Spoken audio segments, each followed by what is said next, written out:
Hello दोस्तों, welcome to my channel. तो आज मैं रिपोर्टिंग का वीडियो लेकर आई हूँ। तो मैं आज करने वाली हूँ, मेरे अशोक के प्लांट है मेरे पास 2-3, तो उनको मैं रिपोर्ट करने वाली हूँ और वो काफ़ी बड़े हो गए हैं। और देखिए इस तरह से गमले में, ये 10 इंच का गमला है तो इसमें ये लगा हुआ है। अब इसकी हाइट देख सकते हैं आप, ये कम से भी कम 6 फीट का इसी पॉट में हो गया है। तो इसको मैं अब दूसरे पॉट में शिफ्ट करने वाली हूँ। पॉट तो क्या है, मेरे पास क्यारियाँ हैं, तो बस उन्हीं में मैं आज इनको लगाने वाली हूँ। तो किस तरह से मैं इनको रिपोर्ट करूँ, 6 फीट के प्लांट को मैं किस तरह से जो है रिपोर्ट करूँगी। और यहाँ पर देखिए, ये मैं इन क्यारियों में मैं इनको रिपोर्ट करने वाली हूँ। और 3 ही प्लांट है मेरे पास, तो इनमें 2-2 प्लांट मैं लगाऊंगी। अभी तो एक क्यारी में 1 ही लगाऊंगी और दूसरी में 2 लगा दूंगी। तो एक मैं और ख़रीद लूँगी, तब मुझे 2-2 प्लांट हो जाएंगे। तो बहुत अच्छा यहाँ पे जो है ना, ये क्यारियाँ मैं वेजिटेबल लगाने के लिए यूज़ करती थी, लेकिन अब इनमें कुछ नहीं होता क्योंकि यहाँ पे जो है ना छाया होती है सर्दियों में, और इस तरह से इसमें कुछ नहीं हो पाता है। क्योंकि सर्दियों में चाहे वेजिटेबल की कोई प्लांट हो, चाहे फिर कोई भी फ्रूटिंग प्लांट हो, तो उन्हें धूप चाहिए होती है। तो ये अशोक का प्लांट है जो धूप में भी चल जाता है, छाया में भी चल जाता है। तो इसीलिए मैं इसको इन क्यारियों में लगाने वाली हूँ। तो यहाँ का लुक जो है ना काफ़ी अच्छा हो जाएगा। ये जो दीवार है मेरी खाली खाली, वैसे तो मैंने हैंगिंग लगाई हुई है ये, लेकिन फिर भी उनसे काफ़ी अच्छा लुक आ जाएगा और उन्हें भी जो है बड़ा स्पेस मिल जाएगा। उनकी ग्रोथ बहुत अच्छी निकल कर आएगी फिर इन क्यारियों में जब उनको रिपोर्ट कर दूँगी मैं। तो बस इन्हीं में मैं आज रिपोर्ट करने वाली हूँ। मेरे 6 फीट के प्लांट हो गए हैं और 10 इंच के पॉट में ही।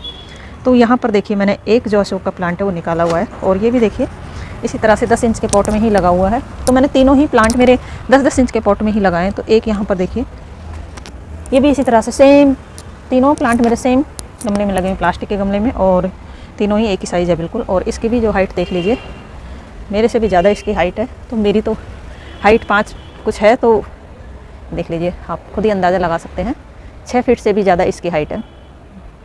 तो ये देखिए इस तरह से तीनों ही प्लांट मेरे इतने ही बड़े हो गए, और ये मुझे ज़्यादा से ज़्यादा 2 साल इनको लिए हुए हैं। तो 2 साल भी इनको पूरा नहीं हुआ है। और ये बहुत छोटे छोटे प्लांट लिए थे मैंने, 1-1.5 फीट के ही। तो ये देखिए इस तरह से मैंने पॉट से निकाला है, और इनकी जो जड़ें हैं ना बिल्कुल भी मतलब बहुत ज़्यादा नहीं हुई हैं। तो ये देखिए बिल्कुल बारीक बारीक रूट है इनकी, और इसमें मतलब कि रूट बाउंड नहीं हुआ था बिल्कुल भी। प्लांट की ग्रोथ बहुत अच्छी हो रखी थी। और ये देखिए इसका तना भी काफ़ी मोटा हो गया, मतलब कि मैंने जब लिया था ना इसका आधा भी नहीं था ये। तो मतलब डबल ट्रिपल ग्रोथ इसके तने की भी हो गई और प्लांट की भी हो गई है। तो ये देखिए इस तरह से। तो बस कुछ नहीं करना, मैंने साइड साइड से गमले की मिट्टी निकाल ली थी। तो मैंने पहले आपको शूट नहीं किया, मुझे याद नहीं रहा, तो मैंने सोचा क्यों ना आगे का वीडियो मैं आपको दिखाऊँ। तो मैंने सिर्फ निकाला है गमले से, अभी कुछ नहीं किया है, और एज इट इज ही छोड़ दिया। फिर मुझे ध्यान आया कि मुझे आपके साथ शेयर करना चाहिए ये वीडियो। तो देखिए बिल्कुल वेल ड्रेन है इसकी मिट्टी भी। तो मिट्टी बिल्कुल वेल ड्रेन बनानी होती है किसी भी प्लांट की, जो है ना मिट्टी में पानी नहीं ठहरना चाहिए, बस मिट्टी मॉइस्ट रहनी चाहिए। तो ये देखिए इसकी जड़ें बहुत ज़्यादा नहीं है, जिस तरह से प्लांट की ग्रोथ है ना उस हिसाब से इसकी जड़ें बिल्कुल भी नहीं है। मतलब प्लांट को देखकर और पॉट का साइज़ देखकर आप मतलब आइडिया लगा सकते हैं कि रूट बाउंड हो गया हो, लेकिन जो है बिल्कुल भी नहीं हुआ। अब मैं इसको एज इट इज ही लगा दूँगी, इसको बिल्कुल नहीं छेड़ूंगी इसकी रूट्स को। तो इतनी जो मिट्टी हट गई ना, उससे भी मुझे अभी देखिए, अभी मैं इसकी रूट्स बिल्कुल नहीं छेड़ूंगी। तो इसमें एक जो रूट है ना इसकी, ये देखिए काफ़ी बड़ी मतलब मोटी है इसके नीचे की, और बाकी जो है ना बारीक बारीक रूट्स हैं इसमें। तो इसको जो है ना बिल्कुल इसकी रूट्स में छिड़ने नहीं दूँगी, और एज इट इज इसको निकाल लूँगी। तो अभी मैं ले चलती हूँ वहाँ पे क्यारी पे, फिर आपको दिखाती हूँ, क्योंकि मैं एक हाथ से शूट कर रही हूँ अभी। तो वैसे तो मैं तो ये देखिए मैंने ला के रख दिया इस गड्ढे में। तो इसमें मैंने एक गड्ढा बना दिया था पहले ही। तो इस तरह से ये देखिए, मुझे तो मतलब कि 2 साल का प्लांट है ये, और उस हिसाब से इसके रूट्स जो है ना बहुत कम है, और ग्रोथ का बहुत ही अच्छी है इसकी। तो इसलिए देखिए मैं आपको दूर से दिखाती हूँ इसकी हाइट। इस तरह से इसकी हाइट है, काफ़ी 6 फीट का मेरा ये प्लांट है। 6 फीट से ज़्यादा ही होगा, लेकिन 6 फीट से कम नहीं है। तो ये देखिए अब मैं इसको कुछ खाद इसमें डालती हूँ, तो आपको दिखाती हूँ फिर। तो देखिए मैंने यहाँ पे ना कुछ लकड़ी की यहाँ जलाई थी, यहाँ पे जो बेकार वेस्ट पड़ी थी इस मिट्टी में ही मैंने जला दी थी यहाँ पे। तो ये देखिए ये भी जो है ना बहुत अच्छा काम करती है खाद का, तो ये भी काफ़ी अच्छी रहेगी इसके लिए। अब तो इसमें जो है फंजीसाइड का भी ये काम करेगी, और इसमें जो है काफ़ी अच्छे से पोटास वगैरह होता है। तो जब मैंने इसको लगाया था काफ़ी अच्छे से खाद वगैरह, मतलब खाद जो होता है, मैंने सिर्फ गोबर की खाद ही इसको दी थी गमले में। उसके बाद मैंने कोई ऐसा फर्टिलाइजर इसको नहीं दिया था। साल में एक बार इसको गोबर की खाद या वर्मी कंपोस्ट वगैरह डाल देती थी, ज़्यादा कोई खाद की ज़रूरत इसको नहीं होती है। तो अब देखिए ये मेरी गोबर की खाद ही है, सूखी है बिल्कुल। तो ये ही मैं डालूँगी साइड साइड बिल्कुल जड़ों के इसके। तो इसी तरह का एक और डाल देती हूँ मैं, क्योंकि प्लांट काफ़ी बड़ा है ये। तो इसको खाद की थोड़ी अच्छे से इसकी जड़ों में डाल दूँगी, तो इसको ज़्यादा टाइम तक फिर मुझे खाद नहीं देना पड़ेगा। देखिए एक और मैं ले आई हूँ, इसमें थोड़ा सा मैं किचन वेस्ट भी लाई हूँ, ये ऊपर ऊपर, और नीचे देखिए ब्लैक सा दिख रहा है वो खाद ही है, गोबर की खाद। तो साइड साइड में डालना है। तो इस टाइम में नवंबर में काफ़ी अच्छा मौसम होता है। कोई भी रिपोर्टिंग वगैरह आप करना चाहते हो तो कर सकते हो। अभी दिसंबर में आप ना करें क्योंकि बहुत ज़्यादा ठंड आ जाएगी, प्लांट्स वैसे ही डोरमेंट होने वाले हैं अब। तो ये देखिए इस तरह से मैं लाई हूँ थोड़ा सा ये होता है कैल्शियम का काम करता है ये स्टोन डस्ट। तो ये ऑर्गेनिक होते हैं, ये भी जो प्लांट की ग्रोथ के लिए अच्छे होते हैं। तो इस तरह से देखिए ये भी मैंने साइड डाल दिया है। तो यहीं पर देखिए ये एग का छिलका जो मैंने सुखा कर अच्छे से धो के और सुखा रखा था और इस तरह से क्रश कर लिया। तो ये भी कैल्शियम का ही काम करता है। तो ये भी मैं थोड़ा थोड़ा डाल दूँ क्योंकि ये दोनों ही चीज़ें ऑर्गेनिक है। अगर थोड़ी बहुत ज़्यादा भी हो जाती हैं तो प्लांट को कोई नुकसान नहीं करती हैं ये। और अब हम इसको थोड़ा मिक्स कर देंगे।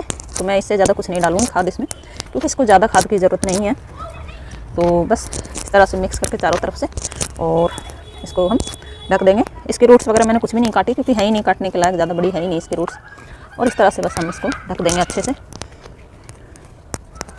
और इसको लगाने के बाद अच्छे से पानी दे देंगे। अच्छे से इसकी मिट्टी को हम दबा देंगे क्योंकि काफ़ी बड़ा प्लांट है हवा का। कोई भी देखिए यहाँ पे ये मैंगो भी हो रखा है साथ में ही। तो इस तरह से अच्छे से तो हम इसको बिल्कुल सीधा ही रिपोर्ट करेंगे। बिल्कुल जो है ना सीधा है बिल्कुल, मेरा देख लेना है रिपोर्ट करते टाइम इसको कि प्लांट बिल्कुल सीधा होना चाहिए बस। और अब इसको हम अच्छे से पानी दे देंगे। तो इसकी मिट्टी जब सूख जाए अच्छे से तभी पानी देना, मतलब मिट्टी मॉइस्ट रहनी चाहिए जब तक इसमें नई ग्रोथ ना दिखे अच्छे से, इस तरह से। तो बस अच्छे से पानी देना है और कुछ नहीं करना। अब इसके बाद धीरे धीरे बिल्कुल जड़े जो है ना, प्लांट जब मिट्टी गीली होगी तो हिल भी सकता है, लेकिन हमको बिल्कुल आराम से देना है चारों तरफ इसके और आसपास भी डाल देना है पानी ताकि इसको चारों तरफ से मिट्टी मॉइस्ट रहेगी। तो देखिए अब तीनों प्लांट मेरे लग के हो गए रेडी। और ये अगली सुबह का वीडियो है, मतलब कि मैंने शाम को ये सारे प्लांट लगा दिए थे, अंधेरा हो गया लगाते लगाते। तो इस तरह से देखिए यहाँ का लुक काफ़ी अच्छा हो गया है अब। और जैसे जैसे बड़े होंगे तो बहुत सुंदर लगेंगे। तो बहुत ईजिली रिपोर्टिंग इनकी हो गई थी, कोई ज़्यादा दिक्कत नहीं आई थी। और इसमें एक मेन रूट होती है जो साइड साइड में या फिर नीचे नीचे जाती है, बाकी सब बारीक बारीक रूट होती है, इसमें ज़्यादा रूट्स नहीं होती हैं। तो इस तरह से आपके अगर क्यारियाँ हैं कोई तो आप भी छत पर टेरिस पर इस तरह से जो है कि आप अशोक के प्लांट लगा सकते हैं। तो बस दोस्तों वीडियो अच्छा लगा है तो लाइक शेयर कमेंट करना।